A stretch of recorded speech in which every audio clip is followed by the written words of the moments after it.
Seed oils in your dog's food. Where are they hiding and can you avoid them?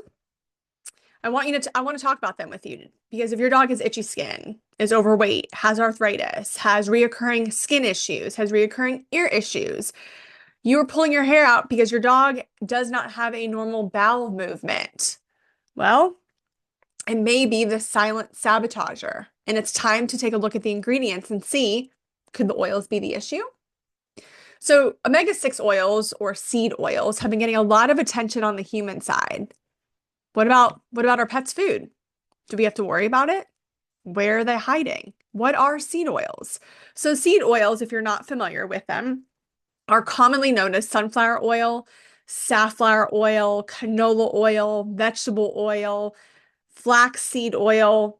Those are the most common omega-6 or seed oils. And so what's the issue with them? Because they sound healthy, right? Sunflowers, they're beautiful. Flax seeds, I add flax seeds to stuff. Like what's vegetable oil? Vegetables I thought are good. The problem is that they're very high in omega-6 fatty acids. So then what's a fatty acid? Fatty acid is like the building block for a lipid. And so when you have these omega-6 fatty acids and you have too much of them, we have an imbalance. Dogs can utilize and have a requirement for omega-6. I want to start with that. But it's when these imbalances, when the scales get tipped and omega-6 is high and omega-3 is, or I'm sorry, omega-6 is high and omega-3 is low, that's where we have the issue.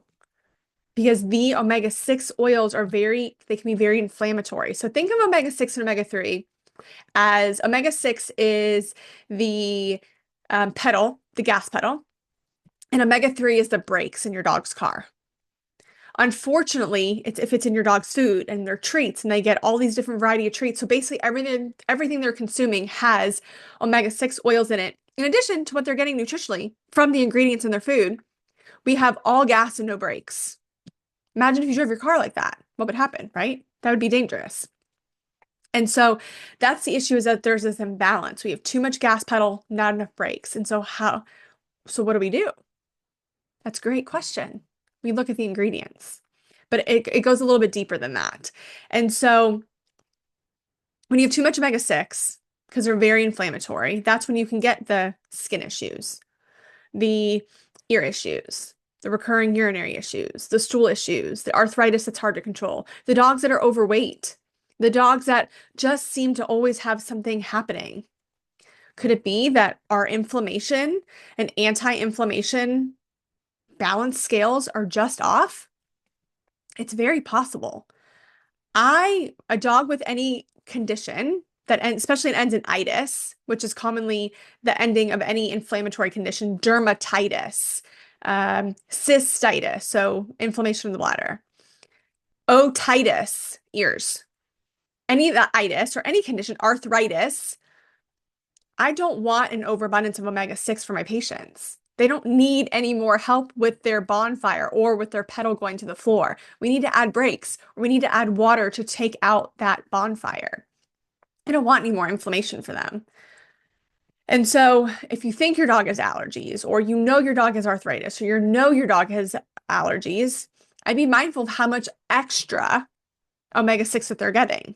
Again, you're going to be getting omega-6 from ingredients, but how much more are we adding? So turning over the bag, turning over the can, turning over the packaging, and let's look for those.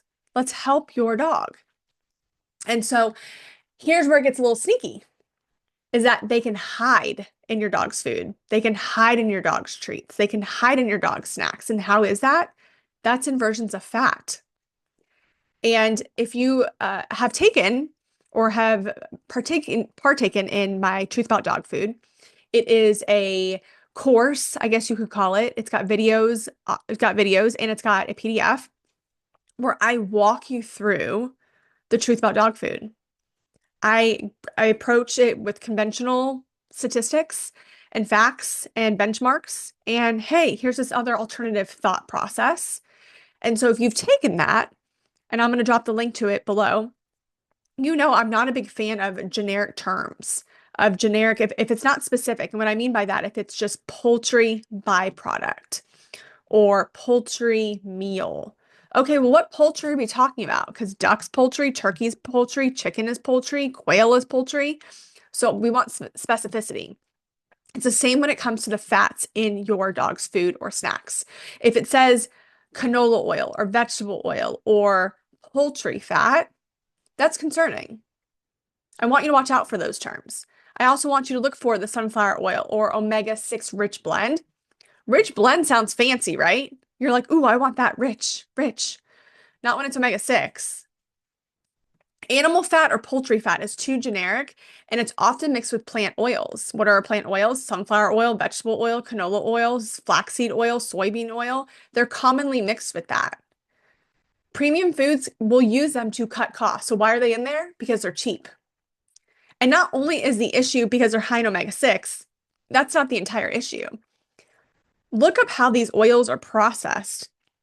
They are extruded in such a nasty manner, too. Some of them are even considered, I don't want to say carcinogens, but I've even heard on the human side that when you consume so much omega-6 oils, like sunflower oil, canola oil, vegetable oil, how it is processed, it's like the equivalent of smoking a pack of cigarettes. And you wouldn't think so with how they're labeled, right? And so you don't really notice it because it doesn't have this flashy grain-free, which has been just in your face, in your face, in your face. And if you listen to my last podcast episode, I really went through this whole grain-free debacle. And so we're not promoting this. This hasn't been a hot topic, and I'm here to tell you it's very hot. It should be just as important as grain-free, not grain-free. It's more affordable, and that's why they're in your dog's food. They're also shelf stable. They can really sit, if they put them in food, that food can sit on the shelf for a very long time. That right there should be a bit red flag for you. Like that they don't go rancid. Why? What are they made out of? Omega fatty acids, marketing. Sounds really good. I want you to question, okay, what omega fatty acids is in? If it doesn't say it, too vague. Too vague for you. And so even expensive brands, expensive because that means different things to different people, will sneak them in. Don't get tripped on because it's this black, matte, fancy looking bag that's $99 that they wouldn't do that to you or your dog. They sure as heck will. Profit margins, hello. So we're going to look at the bag. We're going to look at the ingredients. So what do you look for instead? Named animal fats, beef fat, chicken fat, or oils like fish oil in smaller amounts. But again, you want it to be named. That way you know. You want to also look for EPA, DHA when you're looking at fish oils. Those are your omega-3s. That is your brakes to the pedal to the floor. That is your water or to put out your bonfire. Omega-3, EPA, DHA. Eggs, they're good. And coconut oil in moderation. I'm going to have to do a podcast on coconut oil. If you don't follow me on Instagram at _non-traditional veterinarian, I did a live about coconut oil.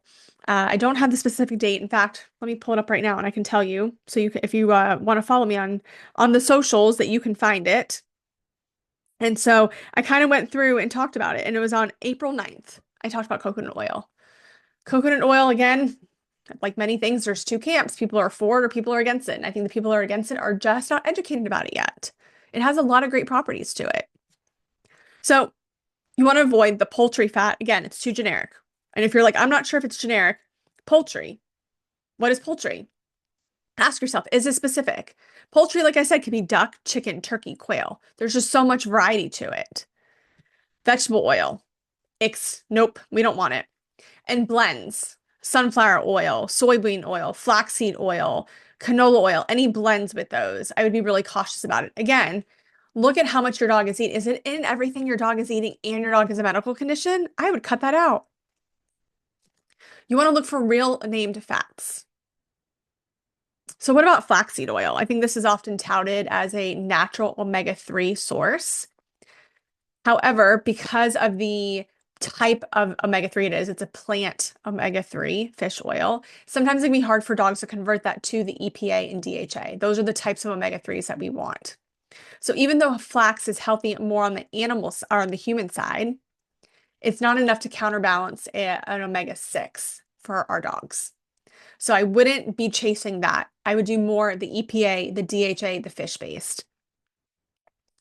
So how do you improve your dog's fat intake? One, let's look at the labels. Let's look at them.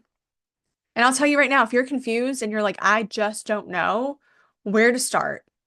I don't know. I've always fed my dog this diet and they're in it, or I've always fed these treats and I just want that help. I'm here for that. Book your one-on-one nutrition consultation. The link's at the bottom of this. Or if you're like, hey, I'm more of a hands-on myself and I like to do things myself, get the truth about dog food. I will walk you through it. It's like I'm there with you, walking you through it. You do it at your own convenience. And so rotate foods with better fat profiles. You can consider adding an omega-3. There's pumps, there's capsules. Some of this does get rancid, so you want to be careful about the stability of it. Sardines packed in water, though that's probably the best form of omega-3 that you can give your dog. Salmon oil, pasture-raised eggs. And so get a fat-focused label review or consultation if you're not sure. And I will tell you, as we're talking about fats, because sometimes fats get demonized and we blame them for pancreatitis, and it is possible. I will also tell you in my experience, and I'm not going to say this is a definite, most of the dogs who I see who get pancreatitis are on a traditional kibble food. These traditional kibble foods are typically not very high in fat and they're high in carbs. And so sometimes I think we're kind of shocking their system when we put them on a diet that may be more appropriate for them. And so if your dog is not used to eating these types of fats, I would do it very slowly and gradually and give them grace while you're doing it, and give yourself grace. Better fats could equal maybe better skin, better joints, better health, and it's something to explore. So you're not expected to eliminate omega-6. It can be very, very hard, especially if you're buying store-bought options for your dog. What I am saying is just you can make better choices. It's not about perfection, it's about better choices. And I fully believe that you can do this. And if you're listening to this, it's because you care so much about your dog that you want to help them live better because you want them to live longer by your side. Seed oils are not just an issue on the human side, even though that's a majority of the publicity that they get. It is an issue on the dog side, on the pet side, in my opinion. It absolutely is. I see so many treats where they're filled in there. And if they're not in there, there's other stuff that is just maybe as ucky. So be mindful that they can be hidden in your dog's food. But now you know what to look for and you're ready and you're one step ahead, which is great news. So if you want help figuring out which fats are good, which is bad, or you want that more personalized hand holding, schedule your one-on-one nutrition consultation. Link at the bottom of this. Again, if you're like, I want help, but I like to just do it on my own, I like to have a resource, get the truth about dog food. I'm constantly coming up with content to add to it. I usually will add to it in bulk. And the great thing about the truth about dog food is once you get it, you have lifetime access. So access is not going to be taken away 30 or 60 days later, because I get it. Life is busy and you get to stuff when you get to it. And why the videos are so great. There is a PDF version. Really encourage you to do the video version. I go a little bit more in depth. You can listen to it while you're on a walk, while you're getting ready. And I'm constantly thinking of information to add to it based on common misconceptions or misinformation or conversations that I'm having. So I encourage you to do that. So I hope you found this podcast helpful, and I can't wait for you to help your dog live better so they can live longer.